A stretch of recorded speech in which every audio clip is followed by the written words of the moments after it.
heard that. You kids want to walk home from here? Well, yeah, we're in the garage. Don't get smart with me. Don't get smart with me. My dad said that my whole life. Once, I wished I would have turned around and went, huh? How's this, Dad?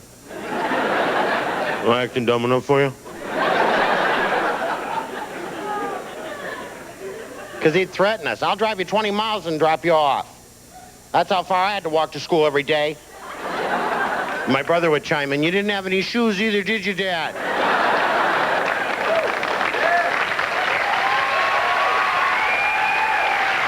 That's right. When I was a kid, they didn't have kids.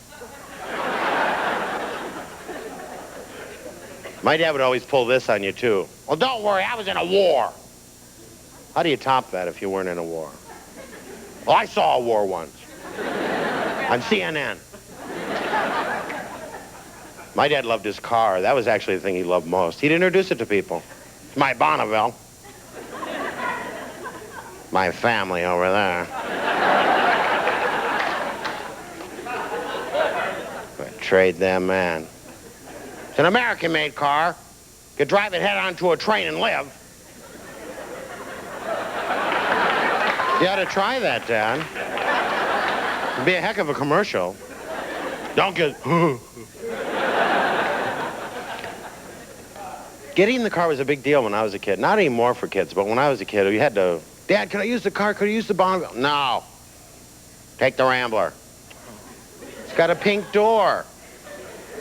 You're lucky. When I was a kid, there were no doors. All right. You had to scheme. Dad, I did the lawn, I cleaned the garage, I built that addition. And he'd always question you. Where you going? Around the block. How many kids? Half a kid. He'd give you those keys always with that lecture. Now listen, I'm not giving you this car so you can screw it up. Well, then I don't want it. You get the car, you get 100 friends in it. You're goofy.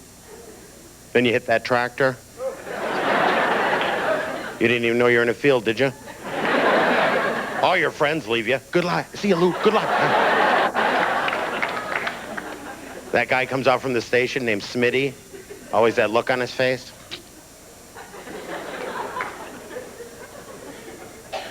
This your dad's Bonneville? What, you hit a train? Listen, Louie, I know your dad. Why don't you get and lay under the hoist? I'll crush your legs. Really?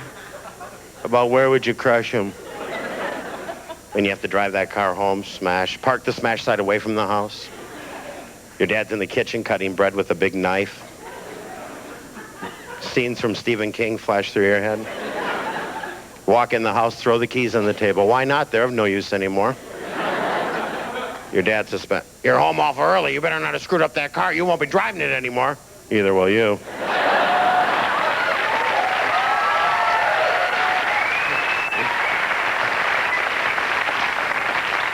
And your dad would come out to inspect the damage in his boxer shorts at 10 at night. Dads love to wear their boxer shorts outside. Walk across the street, he'd fart. Can you say that on TV? Ah, that's not bad. That's all right. We'll work on this car together. We'll fix it. For the rest of your life, you and I will work on this car together. Couldn't I just make payments? You know, because working on the car with your dad, he'd jack the car up, lay underneath it. Your job, hand him tools. Give me that 916. Oh, jeez. Does it have a blue handle? The only fun is when he'd hit his knuckle on something. Remember that? You'd hear, gah, gah. That tool would come flying up. Look out, it's a 916. Of course, he'd always blame you. Get out of my light. You'd look down at that jack. Thanks a lot. Good night. It was a big men's store. But when you're watching the looting, though, you feel like you want to get some. it's not right. I know you shouldn't, but you're watching a little 13-inch TV and the guy's carrying a 35-inch TV, and you're going. You always get that one friend too who calls you. Want to go out in this? No. Give me something. It's true. Yeah. It was bad though. It was. I was depressed here. when you talked to me on the radio. I was upset because. Because we have some changes that have to. What are we going to do? We've got all these people running for office, but we have absolutely. It seems like the country is leaderless. There's no leader in this country. Yeah. And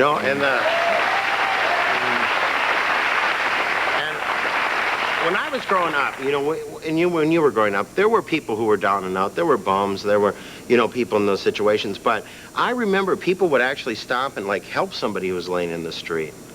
We've really kind of made those people objects now, and we have a major change that has to take place in our country, in our hearts, so that we can start looking at people as people again, because the division is so huge now.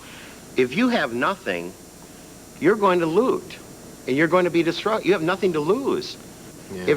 If a small group has everything, and a large group has nothing, people are going to get mad. If you were in that situation, you'd be mad. Yeah, and the problem is that we're getting there's going to be more private security, more walls.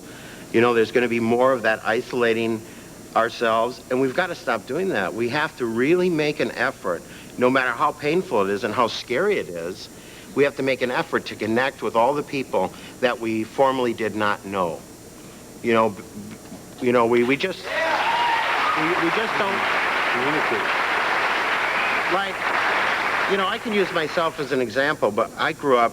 Now I don't know a lot of black people, and I think that for me to be honest about it and to say, why don't I have more black friends?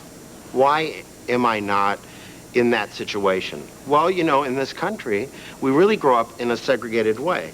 And I don't think it's anybody's fault. I think we have to get out of that, of blaming people. But I think we have to look at the idea of children needing to be with other children who are different, because, that barrier, me, not understanding the culture of a black person and not being able to live in that culture and to experience it and to have access to it. I think that's where our problems come in, because it isn't that I don't want to be friends with black people. It's just that I don't have any experience at it.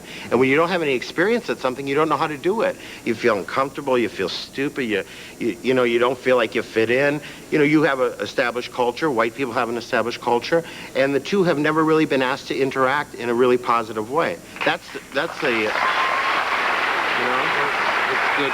We start with conversations like this. Well, that's the good thing I think that your show provides an alternative, and I think the thing you do that's most significant is this isn't a black show, and that's the significant part. This isn't Arsenio Hall's black show. Yeah. This is Arsenio Hall's show, but it has a variety of people, and that you discuss the cultural differences. You've really exposed America to a lot of music that we normally wouldn't get to see on a regular basis. And the other shows are catching on. I'm not trying to sing your praises. I'm really concerned with this. I'm concerned that if I were to walk outside and get out of my car, because I'm white, I could get shot. And now I never ever thought that way until these riots, and I thought, because I'm the last person that, would be in that situation. We've got guns out there. We've got so many guns out there that if people don't realize this whole thing about protection, when they were talking about that in the Constitution, they had muskets. You know what I'm talking about? You know how long it would take to load a musket and shoot someone? You would have a chance to get in your house and lock the door. But here we have guns that go like that, and we've got to get the guns off the street, and and all the white people out there, as much as you may not like this idea, you have to make a conscious decision as a white person to say, I am going to change, because if I don't, we're done. Wow.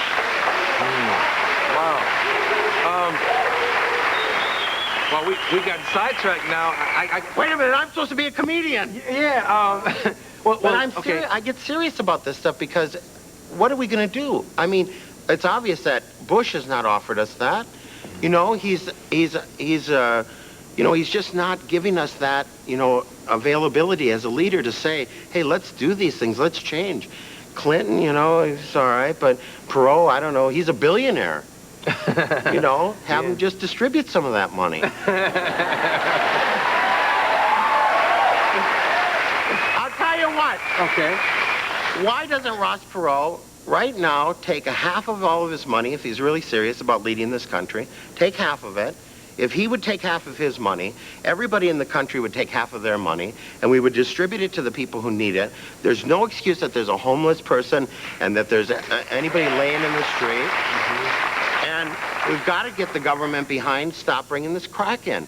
The crack isn't, I can't even get a watch through customs. How are they getting crack in the country? Yeah. I mean, is it coming in on those big China pigs and those velvet paintings? Is that how they're bringing it in? How are they getting it in? Why aren't we taking a stand on this stuff?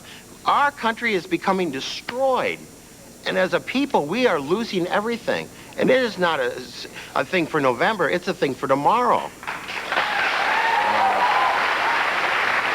I got to do this at least for your managers and your publicists. I'm working. Yeah, I'm on the you are road working. I won't do all this stuff in concert. He'll say... I have fun, but, you know, I have a serious side, too. Yeah, you're going to Massachusetts? I'm going to be all over the East Coast in those tents and we have those... Tents. Yeah, tents. And then in Vegas, July 17th with Rita Rudner. Yeah, and Rita Rudner in the tent and Rita Rudner in Vegas. We're having a great time. Vegas is Bali, July 17th through the 29th, and Massachusetts is July 8th through the 16th. And I guess you got another book coming soon. Yes, and a book called Goodbye Jumbo, which is a lot of this stuff is in it. Oh. It's about the homeless. And, Goodbye Jumbo? Yeah. Okay, come back and bring the book. I'll bring the book. Okay, I know we're behind. Let's I'm go sorry. and come back with